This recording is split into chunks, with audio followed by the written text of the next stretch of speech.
Hi everyone. In this episode, I want to talk about personal experiences on how narcissists put children in danger. So let's talk about this. I made a video about a year ago, one of my first posts, and I talk about the things I witnessed with the narcissist that I dated and how they used children to abuse me. Now I'm just going to get to the point about what I witnessed with this man and this group of people and what they did around children. First things first, drinking and driving. This man was always drunk. His friends were always drunk. Open containers, riding around with their children, drunk with kids on the back of motorcycles. They did this constantly. This is all these people did. They were so high and drunk all the time. And I kept thinking, well, geez, what's going to happen to these kids if you guys start overdosing or something happens and you're too drunk and high to notice that a kid needs help? Well, that did happen at one of their picnics. I was there one day. It was like a Saturday afternoon at 2 o'clock. I'm in the house. I go to the bathroom. I hear the kids screaming, "Oh my God, oh my God." And I'm like, what is happening? I'll tell you what is happening. A heroin overdose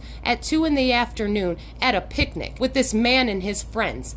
This is the kind of stuff they do around children. Heroin overdoses, doing lines of cocaine with kids running around the house, drinking, smoking weed, snorting ecstasy, doing heroin. This is what these people did around kids. And they said that I didn't like children. I'm like, no man, I just don't have anything to say about this, because every time I tried to say something, that man would start abusing me and telling me I didn't know how to act right and that I needed to stop being such an embarrassment. So let's keep going. What else did I witness these people do? Oh, partying, Sweet 16 party. Sweet 16 party. Kids of all ages and little kids. And these grown people had bottles of liquor everywhere, slamming shots. The one woman from the married couple that was always trying to force me to have sex with them, she was feeling me up in the bathroom trying to tell me, oh, let's just keep it a secret from him. And what kind of friends are those? Meanwhile, they're all so drunk, the one woman starts puking everywhere at the Sweet 16 party. Kids everywhere, little kids, babies, and these people are drunk, high, and puking at a Sweet 16 party.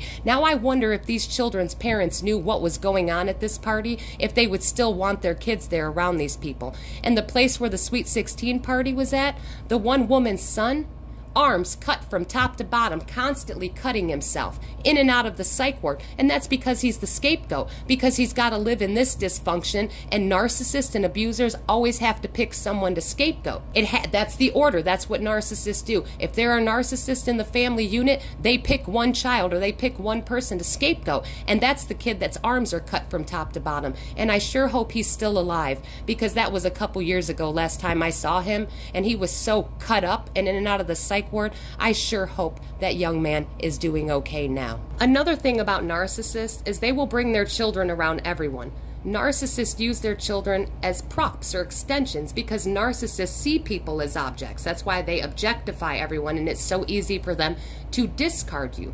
Well, narcissists will bring their children around complete strangers and expect you to start playing house instantly. And I was uncomfortable doing that. However, the narcissist, every relationship he jumped in and out of, he immediately involved his kids, wanted to start playing house. And then what happens when his relationships fail from all the dysfunction, the drugs, the abuse, or he's dating other toxic narcissists? Yeah, then kids are getting blocked and deleted off Facebook. And they bring their children into this stuff because narcissists use children to normalize their behavior, to make them look normal. That's the same reason that narcissists get married. And as a matter of fact, the narcissist ex-wife, I remember the first time I reached out to her about his cocaine use. And I told him, I was like, look, he's drinking and driving with your daughter. The girls are in the car. He's high on cocaine. And then he says to me, oh, I talked to the ex-wife. She told me what you said. She doesn't believe you. I said, what do you mean she doesn't believe me? He goes, oh, well, she knows me better than that. I said, well, obviously she doesn't know you better than that because you're high on cocaine right now. I watched you do a line the other day. Where's my money that you owe me? I'm sure he owes lots of people money. I bought all his food and groceries because he couldn't pay his bills.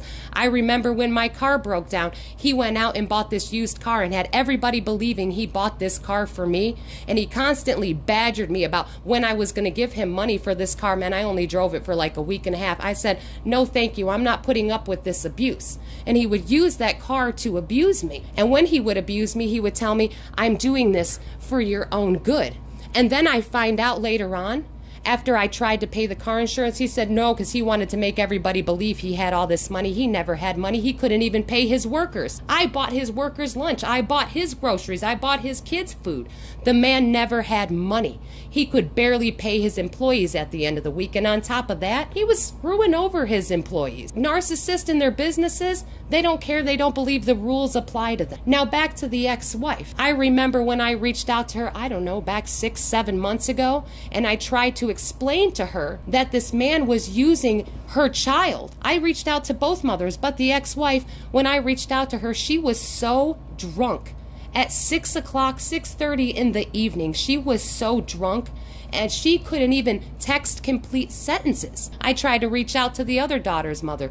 She didn't care. She was right on the bandwagon, right along with everything, never holding this man accountable. And I'm telling you what, that's another reason why neither one of these mothers ever got child support from him. Can you imagine if he had to pay child support? Narcs are so good at getting out of paying child support. But this is the kind of stuff that went on around these people. You know, drugs, drinking and driving with their kids. The ex-wife always drunk. I've never seen her sober. And I gotta tell you, the strange thing with the narcs and their exes, the ex-wife was constantly texting him, begging him, can I please just come over and lay next to you? I just want to lay next to you, that's all. And I would ask him, I would say, where is your ex-wife's boyfriend? Don't they live together? Where is he that she has all this drunk time to constantly call and text you and beg you if she could just please come lay next to you? Do you think her boyfriend or the man she's living with, how would he feel about this? I don't know. Maybe he's into it too. All I'm saying is this is the kind of dysfunction that goes on around the narcissist, and the narcissist tries to act like they're the sane, stable one. But that's because they believe that because they're puppeting everyone around them, triangulating everyone. So they feel in complete control of everything and they feel entitled to do this to people. And now, like I said in another video, his new relationship, I have to find out. And I'm like, you know what? It's not my business though if these people want to put their kids in danger. But his new girlfriend, they're hardcore into drugs. Her family members are busted for selling people bad drugs in the little town he lives in and overdosing this and that and doing this. And I thought, oh, that's classy. And you guys talked about me because I'm part Hispanic and because I grew up on the east side of Toledo. All they talked about is how Mexicans were trash. And because I looked white, that was okay. But this is what I put up with from these people. And I thought, you got some nerve to talk about Mexicans from East Toledo when look at the lifestyles you're living. You know, we've all done things we're not proud of and we've all made mistakes, but the narcissists and their enablers will constantly live in this cycle of dysfunction and they'll never get out of it. And they'll keep enabling each other and covering up each other's crimes and the sick, twisted stuff that they're doing to other people because this is how they get their supply. Well, I hope they're getting lots of supply now. The narcissist used to always say to me, if you just knew how to act right, if you just knew how to talk right. So I'm curious, narcissist, am I acting right now? Am I doing good now? Am I behaving the way that you want me to behave now? Because before, when I kept my mouth shut the way you wanted, how you wanted me to keep all your little secrets and keep all this abuse private, while you triangulated everyone, while you used your friends around you, while you scammed your business partners out of stuff, while you scammed people out of money? Am I acting right now, narcissist? Am I talking right now? Yes. This is called speaking the truth, you know, and I just want everybody to know my story because there are so many of you that put up with this and that narcissists and their enablers and their flying monkeys have bullied you, stalked you, harassed you, and threatened you just so you keep their secrets and keep your mouth shut. And that's what they're all banking on. But I'm not going to do that anymore. I'm going to go ahead and tell the truth about everything that I know because I've got nothing to hide. And for those of you around a narcissist is no one's friend. Just as quickly as they abused me and triangulated me and ran smear campaigns on me, trust and believe, that narcissist is going to do the same thing to you. The narcissist will throw anyone under the bus because they will do anything they have to protect their image, to protect the mask and the facade that they put up. A narcissist will be willing to screw everyone over in an instant just to protect themselves. So I want all of you to think about that and look at all the people around you, especially that narcissist. Remember, when things start going bad in your life, it's because you've got that narcissist there, because your life will never be good as long as you've got a narcissist around. Well, unless you're a narcissist too or into toxic behavior, and then you're probably going to enable that kind of dysfunction.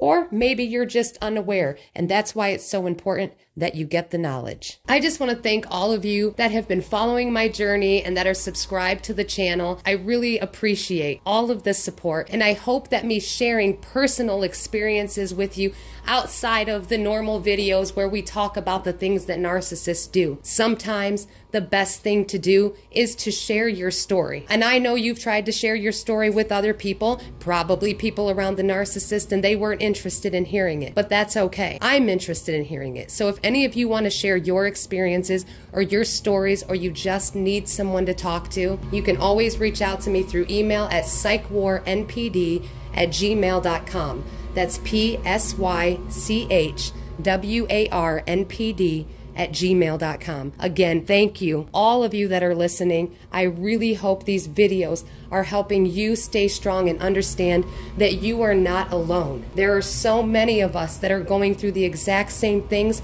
because the narcissist works from the same playbook. They all do it. They're a little different depending on their environments, but they will always surround themselves with toxic, dysfunctional behaviors and people that will enable their behaviors. Again, thank you for listening. Stay safe, everyone. Stay strong and keep getting the knowledge. You are all going to be amazing.